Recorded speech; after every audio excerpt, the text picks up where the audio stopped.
Hey everybody, a little heads up before we get started here is this is going to be a little different than the interviews you've seen in the past with the devs. This time around, Blizzard requested a discussion on this topic rather than a normal interview where we would have a whole array of questions covering many different subjects. That was not the aim or the intention of this. It was the first time ever I'm aware of that Blizzard has agreed or requested to actually sit down and have a back and forth with the members of the community. Luckily, I was chosen. I'm very grateful for that. So I hope you enjoy it and understand why it's not just question, answer, question, answer, question, answer, etc. Let's get on with it. Multiple avenues. Ladies and gentlemen, there has been uproar, basically down to videos made by certain people who will remain unnamed, and we have on the line, coming from us from Team USA, the man in charge of all these things, Mr. Ion Hazzikostas himself. I would just like to extend our gratitude. Mr. Ion, welcome. Hey, Mike. It's a pleasure to be here with you. It is. It's great to talk to you again.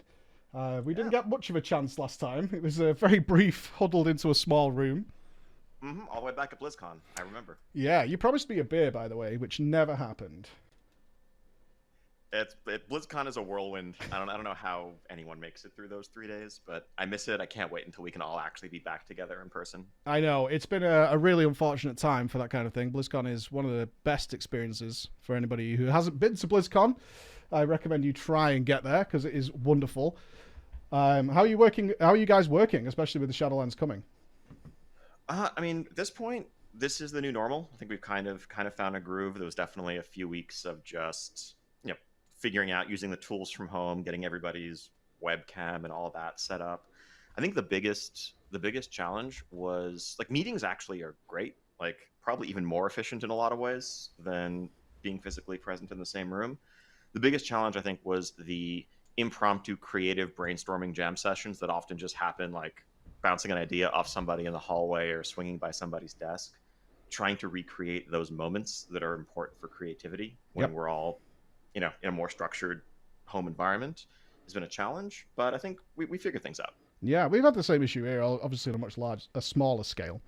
Especially when we're bouncing ideas around for our bigger content, is we're having to do it through Discord and things. It's not that same creative soup that you can kind of make when everybody's just flying things out very quickly. Now, obviously, this is going to be more of a conversation, is the message I got regarding some recent things. Because, I mean, let me explain my standpoint, is one, the Covenants look fantastic. What we've seen, and you've expanded and fleshed them out with the weekly events that have come into there, the way the zones are being modified, all those elements just look so wonderful. And of course, the transmog, the mounts, all those elements. But the concern has been raised many, many times since the alpha, is that you've taken a position that we've not seen before, is that you're going to be bringing in class abilities that are going to be locked off to those players.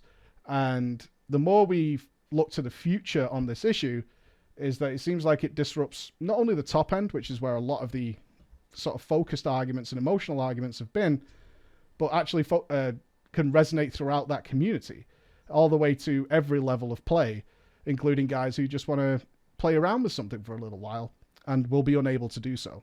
So we're just looking to get an idea of why we've made that choice, why you think that's a benefit.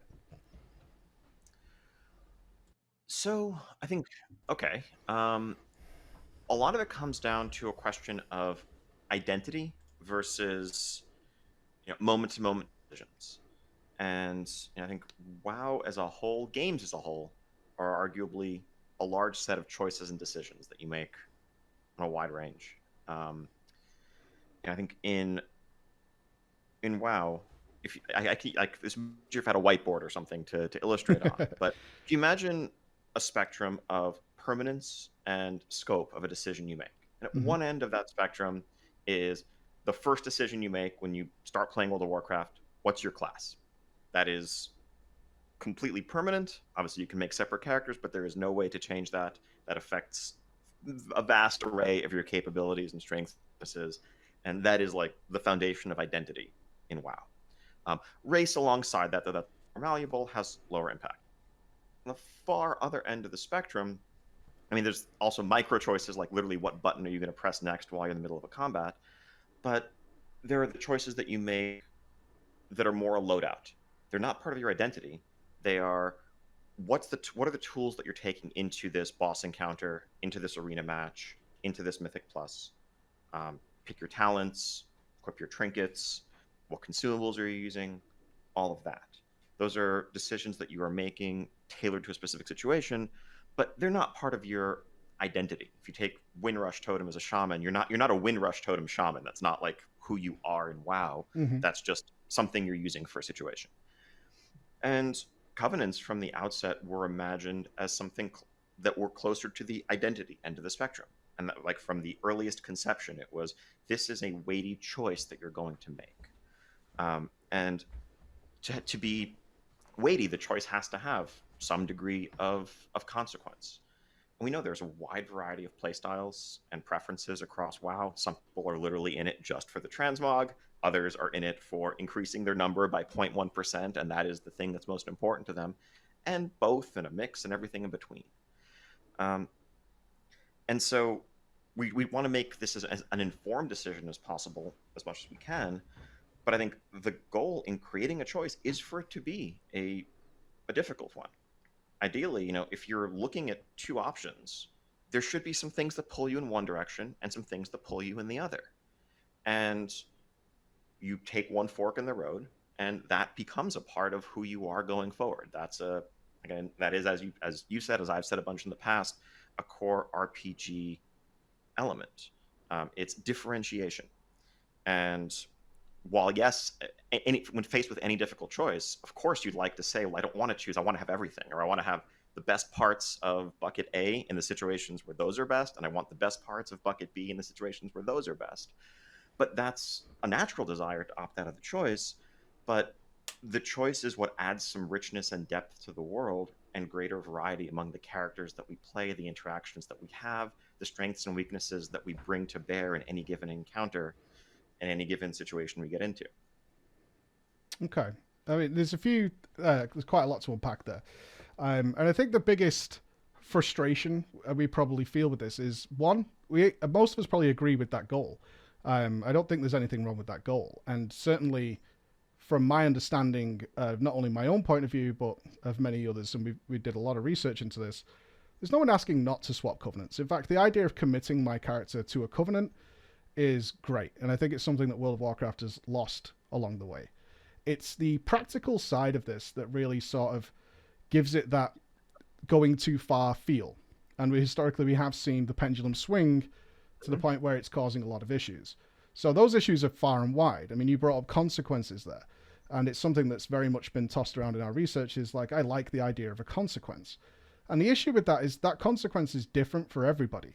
So if your consequence is for somebody who's not particular, because we're only talking about player power here, right?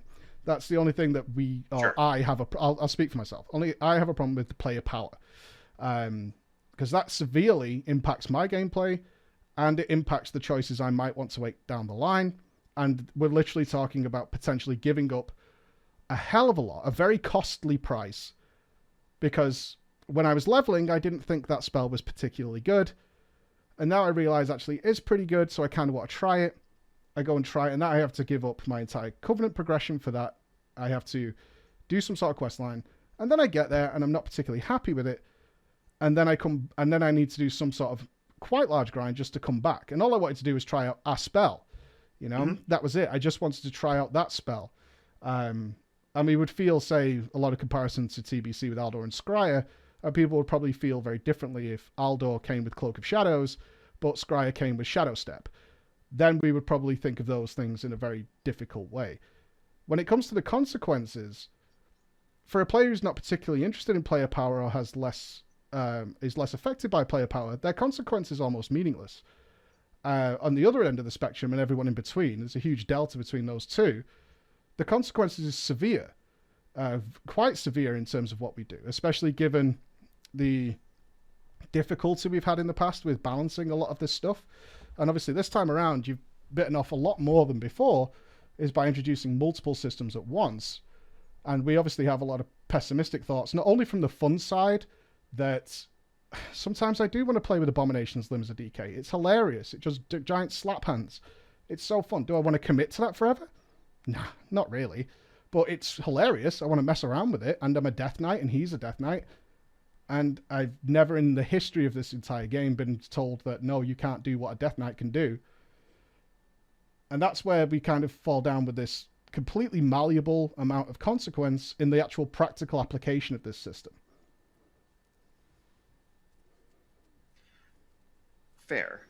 So so getting to the specifics, I think the scenario where you feel like you can't experiment or you can't learn what it's like on the other side of the fence without having to make this big commitment, that is a potentially separate solvable problem. I mean, we're talking about, aside from letting you use the abilities while you level, in the Covenant choice moment itself, having a little vision of your potential future that's like a imaginary battle arena in the Maw, where you can try out the abilities of the Covenant one last time before you commit.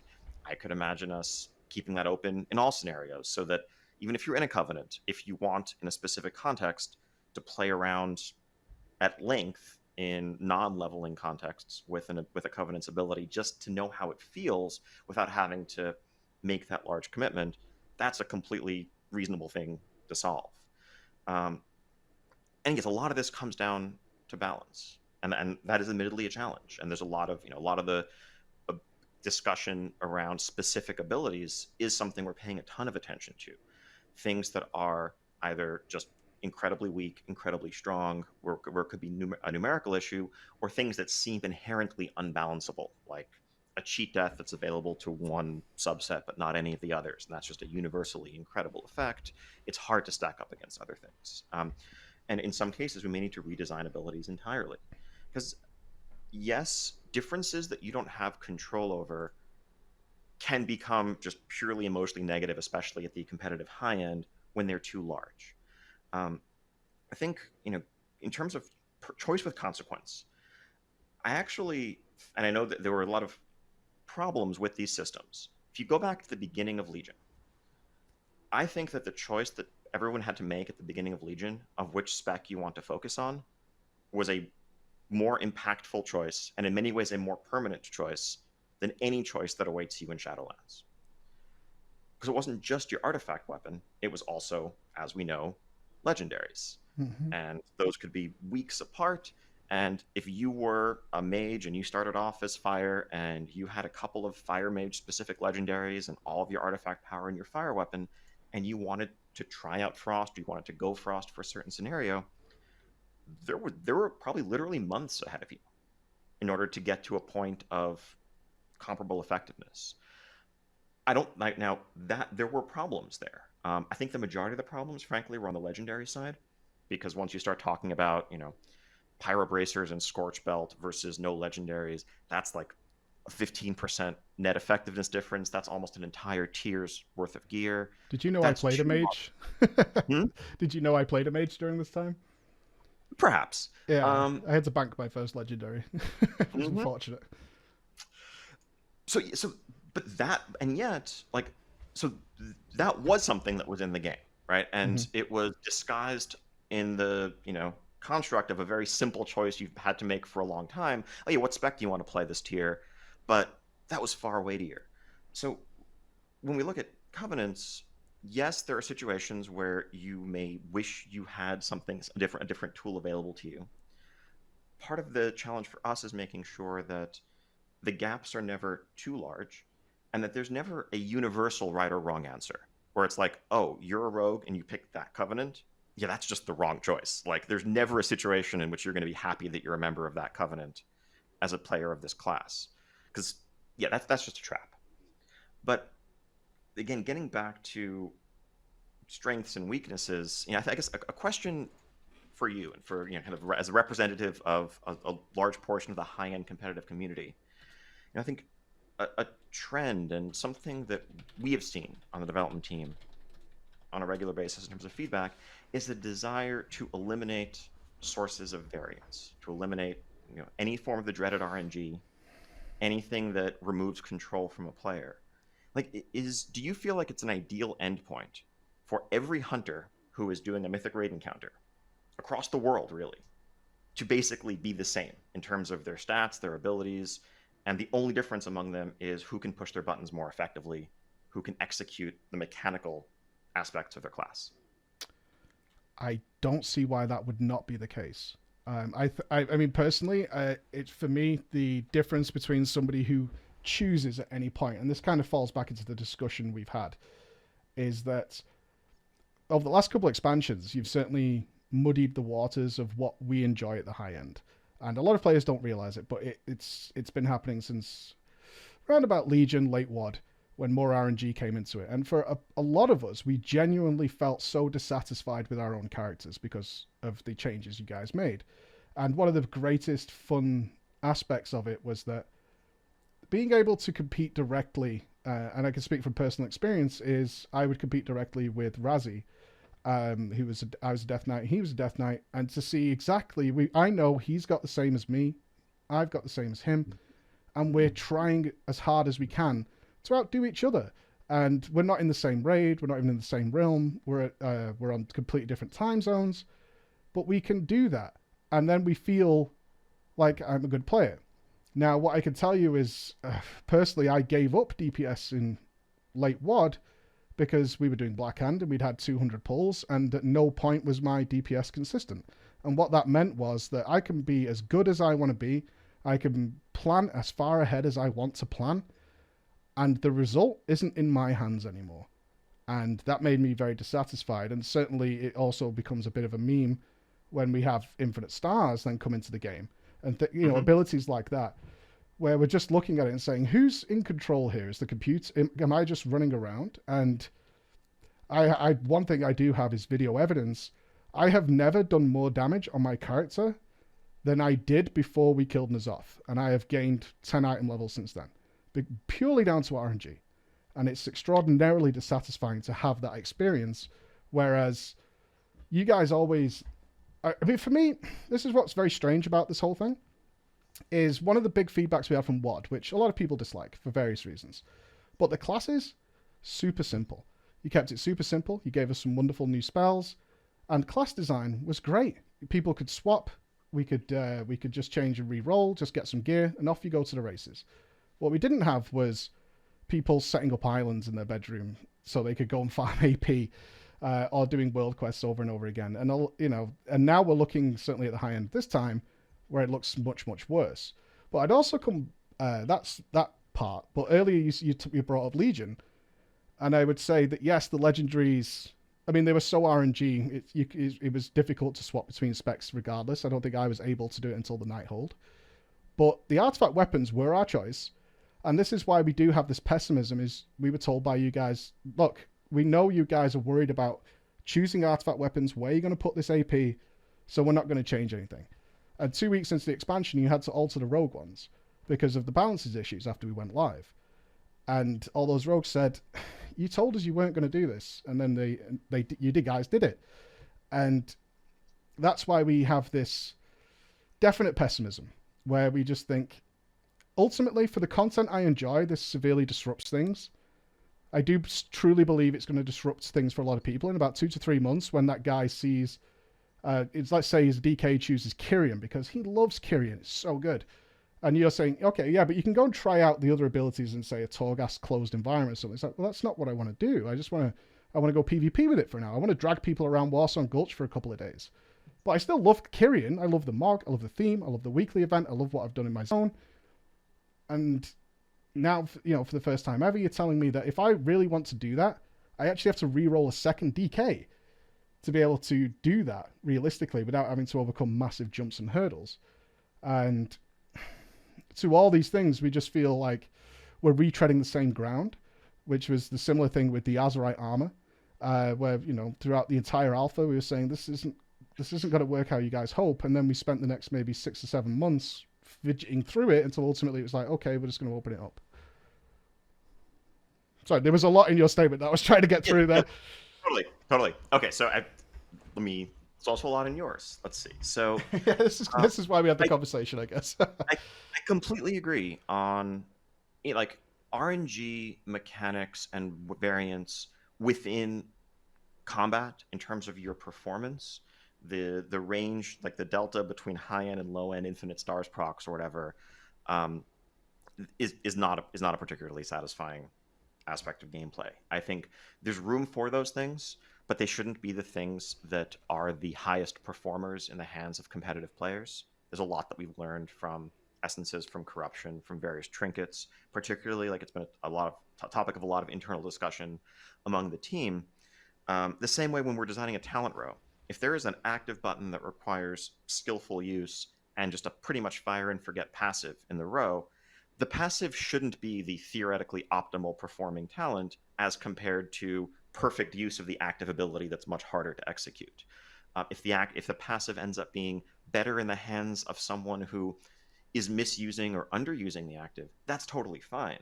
But even just evaluating damage corruptions like gushing or infinite stars against stat corruptions, yeah, the stat corruptions should have simmed better, and the fact that they weren't for a large portion of the tier or for many specs is a problem. At the end of the day, if you do well in an encounter or poorly, you should feel like that's because of the you played well or you played poorly. And yes, sometimes you get targeted with every encounter mechanic, and that's just how things go. But that's a whole separate layer. Mm-hmm. But that's different from the choices that separate people going into a match, going into an encounter. And I think that's a hallmark of the RPG genre. And I get that like the higher you go in skill echelons in all types of gameplay, the more resistance there is to the idea that non-skill associated factors might influence performance. But fundamentally, that is a difference between an RPG based ecosystem and a typical FPS, MOBA, whatever. Like if you go play Overwatch, every tracer is tracer. All tracers are equal in terms of what they're capable of. If you get outplayed or you outplay somebody, it's because you were mechanically better at executing. In WoW, people have different gear, different stats, sometimes different choices they've made along the line, and that's not a new phenomenon. That's not something we're trying to introduce for the first time in a game that hasn't had it. I mean, you can go back and look at folks playing Classic right now, and Mm-hmm. whatever. You have Thunder Fury? Do you have Warglaives? Did you manage to get this? Do you have the one thing that your guild saw over the course of 3 months? Did you get that trinket? That's going to make a difference, and you might beat the other rogue or beat the other mage in your guild on a regular basis because of that character power factor. And and I get that, we hear this from top arena players. The higher up you go, the more that bothers you. But and we understand that feedback. It's not a surprise to us. But across the totality of the game and the broader audience, it's that potential for differentiation between other characters, excitement, growth in power, progression that isn't purely tied to your own skill that are some of the hallmarks of the genre. Um, so I think that's where we try to inject choice and differentiation. And some of this isn't RNG. Some of it is, but other parts are conscious decisions that a player made. Going back, so I think historically, gear served much more of this function in a way that wasn't as prominent. It wasn't like an advertised expansion feature. It's just how the game worked. And we have streamlined, kind of chipped away at some of those underlying factors in a way that risks removing that specialization entirely. And that's why you see us trying to reintroduce it, because we think there is value in one person's warrior being slightly different from another person's warrior based on choices they made in terms of areas they want to specialize in. Like going back years, yeah, you needed a full separate set of tank gear from your DPS gear. Today, it's pretty much just trinkets, maybe weapons, right? Whether it was different set Mm-hmm. pieces, different stats that you needed, defense, parry, you name it. Um, and the choices that you made every week, what is your loot specialization for this? Or what are you going to spend your currency on first, this item or that item, help shape someone's potential such that there was a meaningful difference between someone who specialized in playing one role or someone who played multiple.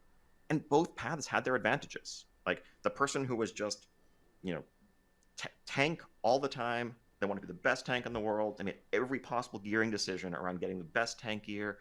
They could be a few percent better in terms of their overall mitigation, aside from their additional level of skill and comfort playing the spec, versus someone who was also playing a lot of DPS and gearing for that as well. But the ladder player is much more versatile. If you need to drop a tank, or you're playing a swing role, or you're participating in different types of activities in the game, there are tons of things they could do that the diehard tank could not. Um, we've removed those barriers over time, and while that there's natural like quality of life improvement to that, like of course not having a restriction is always going to immediately feel better than having a restriction. Part of what we've seen over the history of WoW is that friction also has positive benefits that aren't immediately apparent until that friction is removed. Going all the way back to, something like the random group finder and LFG. And sure, it's super easy and convenient to be able to push a button and have a group of group mates to run a dungeon with, but did that do some things to erode a sense of community and fellowship? Sure it did. And similarly, a lot of these choices we've made mechanically to streamline spec switching, multi-role play, again, they have lots of upsides, but taken too far, they risk too much homogenization in a way that removes depth.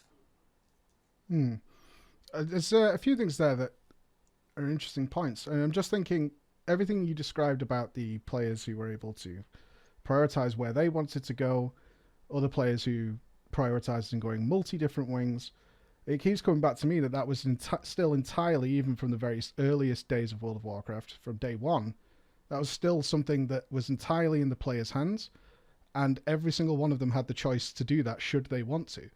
Like the barriers we're talking about are, say, gold, for example. That would be the only barrier to prevent you to do that, rather than your interest. So while it's true that somebody who goes pure DPS or whatever on their Demon Hunter, sure, they'll reach a point where they're maybe slightly better than the other guy, but that was the other player's complete freedom to be able to say, well, I'm still a Demon Hunter and I like tanking and I want to go that way as well. And obviously this varies across the player base. Is we can look at certain players and they'll do all three specs if they want to. And that's entirely their choice. And the game has never at any point said, well, we're actually going to actively stop you doing that. We're going to prevent you from doing that because in your minds, you don't want that to happen anymore. And that's where I think we kind of hit this wall. Is like, you're actively saying we can't do that anymore, despite the fact that we've enjoyed that freedom, if we wanted to do it, for many, many years. Coming back to the RPG thing as well, and this is a little confusing, certainly, to obviously try and appease everybody, which is what we would like to see happen. Is all the elements are seemingly in place in Shadowlands to not even have this be a big deal. All the soulbinds, for example, are all part of the main story quests of every zone. We encounter them, we make friends with them, we help them. They're all people there. And for me, and maybe I'm way off base here, but if we're looking to really instill this sense of RPG, which the Covenants do, if I think about the best RPGs I've played, everything from Mass Effect to New Vegas, and old people games, I guess. we're in old people territory. I think about my companions that I choose. In Baldur's Gate, I choose my companions, and I try and build that squad. So if I choose to go Kyrian, because I love everything about Kyrian, but the Soulbinds are they're not right, okay? Like, we went live, they're not right. Some of them are completely over the top. We're already aware of, and obviously the lofty goal is to make sure this isn't the case, but historically it has been the case, is that there are some that are way out of whack. And you don't even get to try the soulbinds or see the soulbinds until you cap, unless you're somebody who's going to do extra research. Then wouldn't it not be a better, even RPG immersive element to say, right, I really want that Venthia soulbind. That comes with the Venthia ability. I'm going to go pick them up. And now I have a story quest. I have some sort of RPG immersion factor to try and convince this Venthia to help me as a Kyrian because of the good of the Shadowlands, and they all have different personalities and they respond to it differently. And that's part of my journey on my role playing, is to immerse myself in that, because I don't think of any game where I say the most, the biggest role playing element I had in Baldur's Gate was that I chose Fireball over Frostbolt, or that I chose a machine gun over a sniper rifle in Fallout, or any of those things. What I think about is the stories I told, what I decided to do with those companions that I thought in. And that's why it seems like a strange, potentially hill to die on here. If this, if we do come out this way and the players across the board, not just the high end, start looking at things with a bit of green-eyed envy, and say, well, everything's here to not even have this be a big deal, and enhance the RPG elements of the game, make them even more immersive, and really double down on the Covenant system. So I think, yeah, when we say RPG is definitely a bit of an overloaded term. There is the like role playing in the narrative fantasy sense, and then there's the crunchy or stat driven role playing that where yes, the machine gun versus sniper rifle, or are you a stealth expert, or are you better at speech, or hand to hand combat or whatever else, that also tends to lead towards that's differentiation, different toolkits that lead to you solving different problems differently. Yes, we have the ability to shape the narrative however we please. We certainly could have told a totally different story where covenants work in a different way and anyone can soulbind with anyone. Yes, we consciously chose to focus on gameplay differentiation first and craft the narrative in support of that. And so part of it comes down to, and I know this is, it risks getting a bit circular, but we are trying to get these systems, the details of these systems, out in front of players far earlier than something like Azerite, to allow us to better spot, iterate, refine, redesign pieces of it in order to avoid the problem where, yes, there's someone falls into a trap where all of their soul binds are subpar and they completely regret their choice. But at the end of the day, so getting back to the topic of choice from way earlier, my contention is that WoW has enough, probably more than enough, ways in which you can customize your loadout going into a particular encounter. If you're about to pull a boss, you are potentially changing your spec, going over all of your talent rows, making sure that your talent choices are what you want them to be, looking at what trinkets you have equipped or other particular gear choices within that, consumables within the Covenant system in Shadowlands, picking which soulbind you're going to use, which active branch of your soulbind you're going to have. You can be changing, a half dozen different buttons on your bar, the capabilities of your character in very meaningful ways from moment to moment. And adding an extra layer on top of that, like that's not an area that needs further development, really. So we approached this system from the perspective of trying to shore up something that we feel has been lost over the course of the last few expansions, where there wasn't enough longer-term differentiation between people who were fire mages or people who were arms warriors, people who were holy priests, because they could change basically everything about themselves from moment to moment with no friction. Right. I'm just not sure that I understand the goal. I really do. I'm fully on board with the idea behind it. I don't think, from what we've seen and what we've tested, that's the mark we're getting even close to in a lot of cases. So if I think that the difference, if I look at something like a DK, and someone tries to make the case to me that Shackle the Unworthy, a single target arcane dot for my Death Knight, is an immersive choice, I have to completely disagree with them and say I don't see it. Maybe I'm wrong, but I don't see it. When we're talking about a lot of these spells, and I think we really need to bring up the issue here, which is quite clear on its own. Like we're talking about, maybe you're talking about the balancing system, and we want to try and get it right. And that was exactly the same comment that we had with Azerite armor, which never worked out throughout the entire BFA, is that we want you to make sure you don't have a wrong choice. And we never got there. Like at any point, we didn't get there.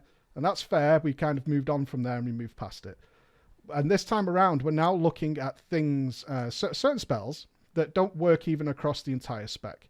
So if you look at Primordial Wave for a Shaman, Mirrors of Torment for a Mage, those are spells that actually, Mirrors of Torment, for example, doesn't have any real practical use during the leveling experience. So you're likely to not think that's particularly good. Yet watching Zaryu last night test it out with Venruki was amazing. They were using it so well. Those players are going to be like, oh, that's actually really good. But while I was leveling, it was garbage. And now I'm a shaman, and I think you still play a shaman. So if you look at Primordial Wave, for example, pretty cool for your main spec, which is Resto. So I'm going to commit to that. But quite literally almost a dead button if you were to go to enhancement. Like the way it works just doesn't pan out at all. And we're looking at these scenarios and saying, well, we'll tweak this and we'll tweak that. And I understand that we can do that. But we're midway through the year now. And we obviously want Shadowlands to be out this year. And it's a case of like three things here for me. One, it looks like these spells don't actually provide that level of immersion compared to what potentially could be there just through straight storytelling. And I think a lot of people feel that way. It's like they look at some of these spells and like, well, it's a slightly green sword for Necrolords, right? For the Paladin. It's a green, it's a slightly green hammer. Am I now immersed and feel the might of the Scourge throwing through me? Not particularly. But some of them are really good. And then how much of a sacrifice are you guys willing to make to people's gameplay to really force this in? Because we haven't, like I say, it's not like choosing a class. Like a class comes with 3 specs with whole spell books worth of things to play around with. They all work differently. They have 3 talent trees amongst them, and they're all mixing and matching. You get so much when you choose a class. And I've heard you mention this is like a subclass. And I'm like, is a subclass really 2 spells and a passive? Because in no other game, I don't think we would get away with that. And it feels like if we were going full immersion, so they were a subclass, there would be more in terms of the gameplay side. And it does feel like we've not quite got there yet, unless you have more things planned. Sure. I mean, so subclass is more of that's the general vibe. Clearly, it's a tiny fraction of what a class offers. I mean, using analogies to other games, if you're familiar with Path of Exile, like an Ascendancy you might pick in that game is technically a vague form of subclass, even though it's just a few passives, but they can be pretty transformative. So I think when we talk about immersion, yes, for some people, the thing that draws them to a class or to a covenant may just be like the visceral feel and the fantasy of pushing an ability using a button. But that's kind of the overloading of the term RPG. It's I think a lot of people, you hear RPG and you think of somebody LARPing in a field, but it also could be, I want to specialize in this strength over that one. Is my Death Knight going to be stronger at single target damage than Death Knights of other covenants? Not necessarily massively stronger, but marginally stronger, to the point that I might, compared to the other Death Knight in my raid group, outperform them in some ways. If there are specific role assignments, someone needs to tunnel the boss versus someone peeling off to handle ads, that might be something that you or your raid leader take into account when figuring out how your group in particular is going to approach solving a problem. Like, those are the sorts of things that we think about and that I talk about when I'm saying RPG customization. When something is completely flexible, when you can change your loadout for the situation, as you and so many others point out, there is a right answer. And that's something that, it might be not known immediately. The very first guilds to crack the puzzle will try different approaches, but it gets solved.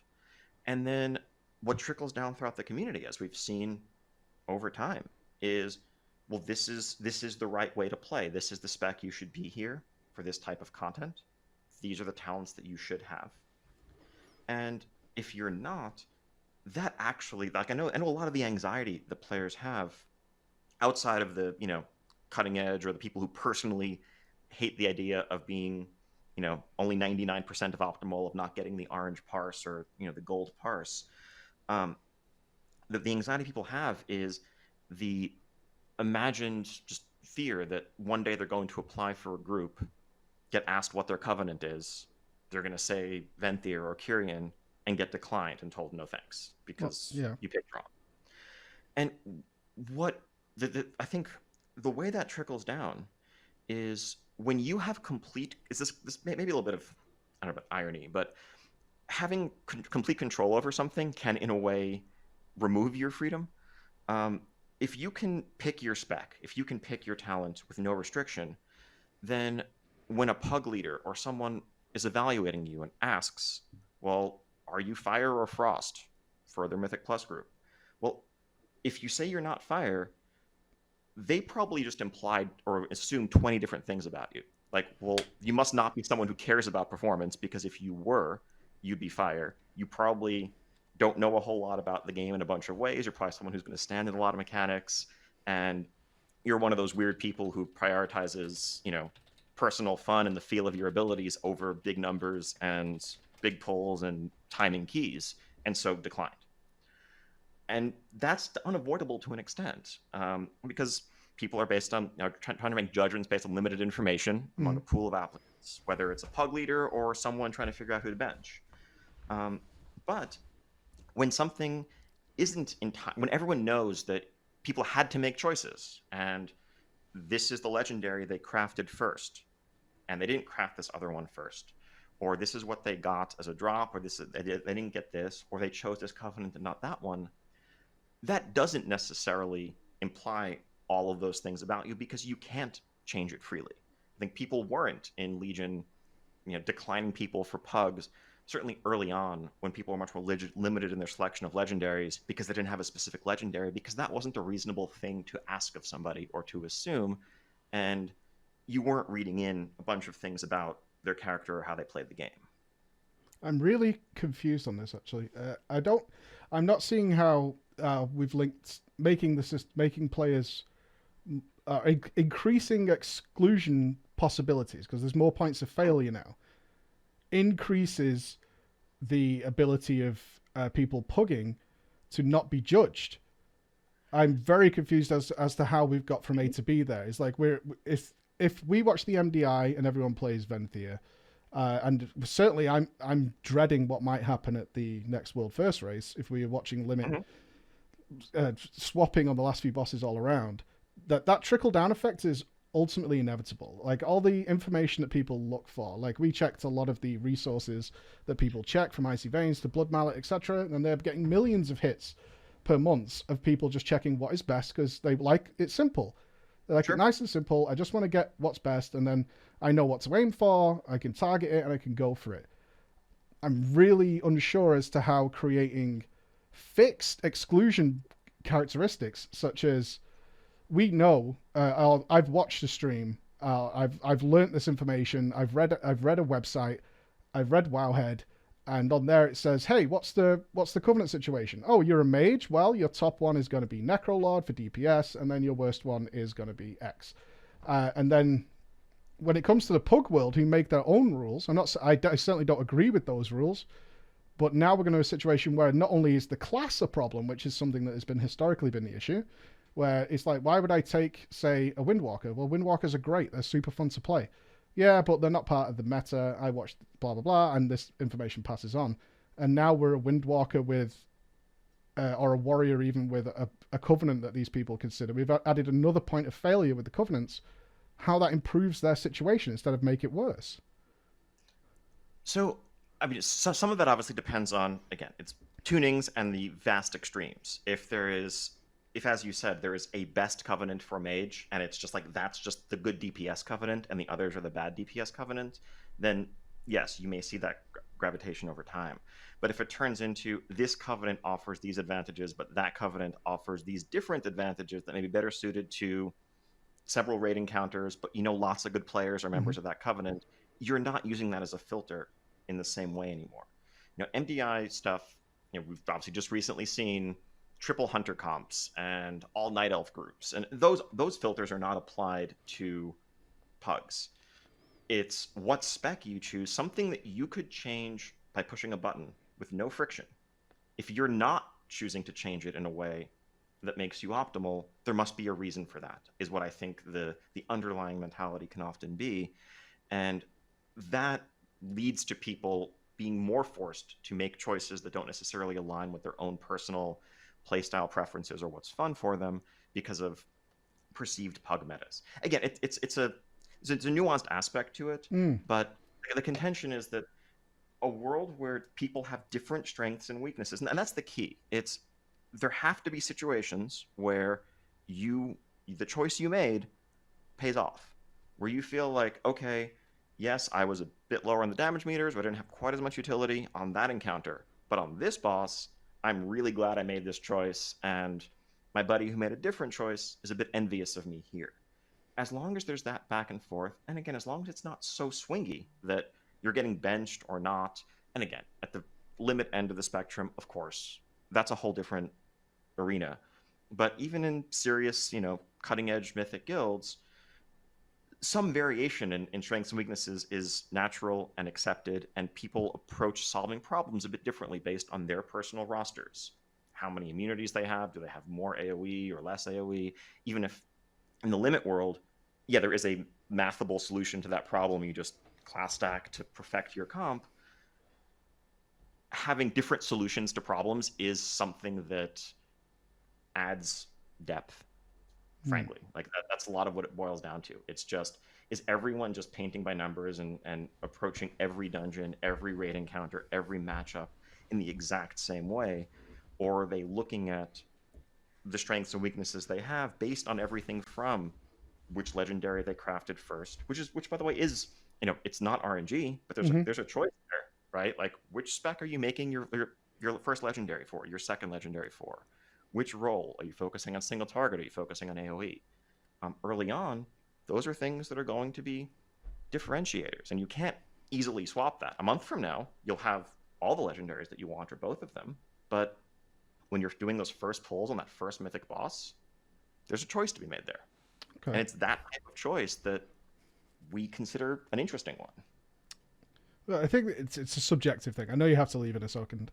I mean, for me, making those choices on an encounter basis is so meaningful and so interesting to me compared to what we're potentially doing in the Shadowlands. Like, I consider that the most meaningful choice is to figure out my character and what I'm going into. I have a couple of, I guess, parting questions on here. Sure. What is your confidence level on, given the past history, and like, have you changed anything? That we've seen individual systems come in and be completely skewed from a huge delta between the top, it's most effective to the least effective. And now you're adding several of them at once, which have the potential to compound on each other, even in small ways, each of them, which all add up to each other. How confident are you that we are going to be in a situation where it doesn't particularly matter and you're going to get that feeling that you didn't make a wrong choice, given what we've had in the past? I mean, there's no answer to this question that won't come back to bite me in various forms. I look forward to reading Ion Hazzikostas quotes on Twitter a few months from now. Yeah. It's our goal. Mm-hmm. Are we going to get it perfect? No. Are we going to have to make some changes? Yes. Are we going to be guided in those changes by trying to not invert rankings? If something is massively OP in one situation, we're going to try to adjust it in a way that keeps it the best in that situation, but just not have such a large gap that it makes it seem like the only viable option. Are we going to get that wrong sometimes? Yes. Our goal right now is to get as much feedback as possible. There's a lot of, some of the abilities that you've mentioned in this chat are some of the ones that are on our radar, and there's a lot of good discussion about others. We know we need to make significant changes to a lot of these. There's 48 different abilities across the covenants. Some of them need to be redesigned. Some need substantial numbers tweaks. We know that, and we've left ourselves time to do that. Okay. So our goal is to do as much of that as possible during beta, and then make conservative changes once we're live.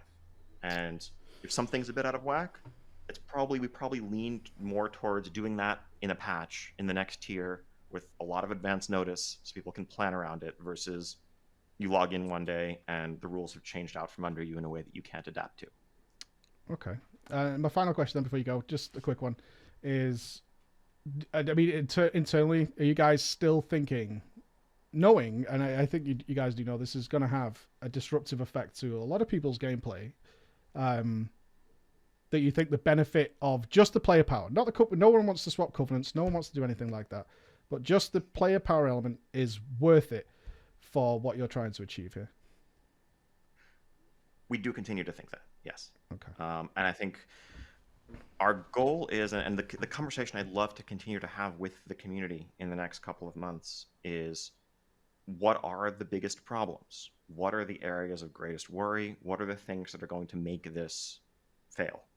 Let's try to target those. Let's try to shore those areas up. Is there the fallback option at the end of the day of removing all the restrictions and, okay, you can just mix and match and you can switch this stuff much more freely? if we need to pull that ripcord, it exists. But when are we doing that? That is seen as a last recourse. Okay. I know I'm running low on time. There's Yeah. one thing I actually wanted to share or talk about a little Yeah, bit. please. That in conduits, everybody loves conduits, right? Okay. So, no, so destructibility, we agree that's a problem. It's something we've been talking a lot about. You know, I think we're often hesitant to admit things that we know things aren't successful designs until we have an alternate proposal. Mm-hmm. But yeah, I think you've talked a lot about the so-called mythic tax. And I think the design of semi-permanence, but it can be overcome and made flexible by a lot of really annoying grinding and re-earning the same conduits over and over again. Mm-hmm. That is a recipe for frustration. Yep. And the goal here is to encourage, again, meaningful choice where your character is stronger in some ways and weaker in others. And having that choice that's meaningful, oh yeah, except you can do this really annoying thing for a few hours every week and get the best of both worlds. We know where that's going to lead. We saw that with Azerite respecking, and fools that we were, in our minds, we're like, well, okay, we started off with the idea that Azerite armor was permanent. You lock in these traits, and it's like, and to some extent, arguably, that's more flexible than a regular piece of gear. Like, this item drops, and it's a healer trinket, or this item drops, and it's a tank trinket. The way Azerite worked was, well, do you want this to be this or that? Dial it in, lock it in. But then, of course, the immediate feedback that we got internally before anyone had seen this was, well, what if I make the wrong choice? What if I misclick? What if I've never even seen this trait before and I want to try it out? Well, that's terrible. Okay, let's let you change it. And then that led to the idea of, what if we have this exponentially increasing cost? That way, no one will just swap these back and forth repeatedly. Why do you guys not like that, Ian? I don't get why you guys have a problem with it. It's our choice, right? Well, again, part of that is it gets back to what things should be customizable, encounter to encounter, situation to situation, and what things are static. And I guess our vision is a balance of the two, with the vast majority being customizable, right? And that's, again, you change your talent, you change your spec, you change all that stuff. Yeah, so fun. But yeah, so conduits, we recognize this is heading down that same path.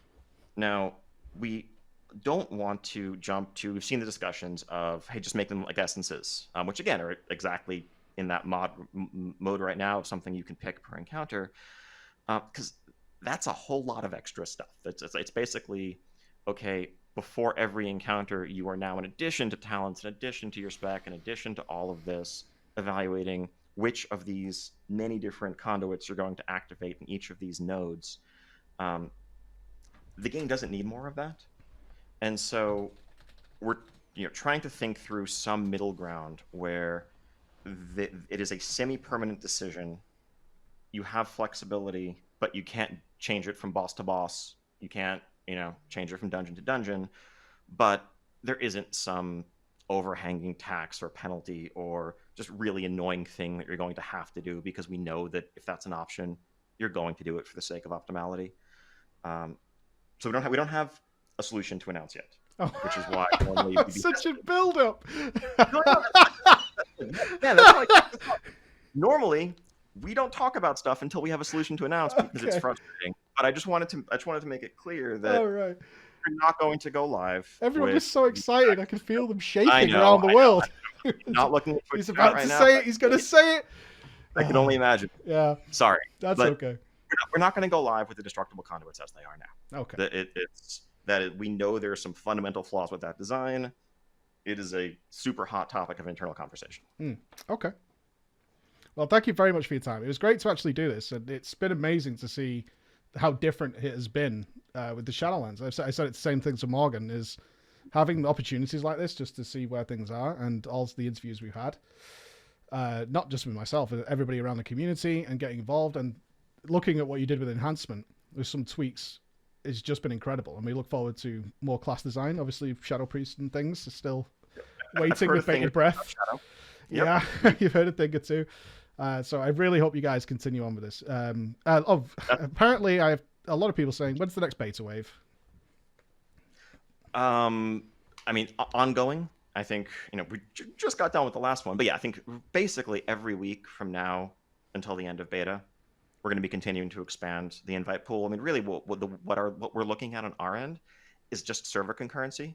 We know there's a lot of people who jump in, log in once, say, okay, cool, Shadowlands, and then log off and they don't come back. Then there's others who are really testing seriously. We want to keep a certain level of concurrency, and we're going to keep opening up that spigot to keep the servers relatively full as it takes. Okay. So no date, but soon. Ish. Yep, basically every week it'll be rolling. Yeah. And you've been super consistent with that as well, so that's awesome. All right, thank you very much for your time, Ian. I hope we can do it again sometime. Absolutely. Likewise. It's been a pleasure chatting. I look forward to the raid testing as well, so have a great day. Likewise. Take care. Have a good night. Bye-bye. All right, ladies and gentlemen, that is the end. Like I say, it was very much a case of not an interview style, more of a conversation, which is probably different than what you guys are used to. I think we got most of the way through that. And no doubt many of us don't agree with everything that was said, but I tried to press as much as possible. I hope you're okay with that. I'm just going to have a have a drink, stand up, and then we'll chat about what we talked about and what we heard. There's also links. If you missed any of the interview, there's links up on Wowhead. Ketsuki, like a star, has linked this as well if you missed any of our talking points. But I hope I did you proud. I know a lot of you were expecting something pretty special. I was doing our best. But I'll be back in a couple of minutes and we'll chit-chat about what's going to happen. All right? Back in a moment, guys.